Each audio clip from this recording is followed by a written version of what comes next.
तर पब्लिक हे आमच्या व्हिडिओचा सेकंड पार्ट कसा लागलाय दणका नुसता तळमळी मारताय ना काय मासा लागण्याची नुसता पुरसत आहे ह्यो तर माणूस नुसता आहे की नदीत उडी मारायच्या तयारीचा असतोय. मासा जवळ येईल तसा अजय दादा पाक खवळालतात नुसता गेला आसकडात खाली. हे पुढं बघा कसं गेला हे गे गे गे गे गे गे गे गे.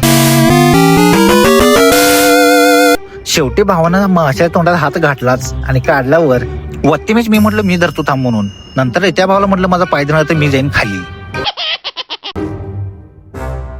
मासा वर काढल्यावर जीवात जीव अजयदा तर पाक खुश. मासावर काढले म्हणून अजयदाचा आभार तर मानायलाच पाहिजे. आजचे मेन हंटर अजय दादा मेन हंटर. तर आमचा कुठं कसा आहे वाघ. 2 शब्दांचं भाषण संपून इकडे त्या मला मी मासा धरणार. नंतर कास्टिंग करत बसलेलो फ्रॉगला लागलेला एक ते पण गेला सुटून. मासा सुटल्या रे ज्या आईचा खंदील म्हणलं सगळेजण थांबले पाक सगळेजण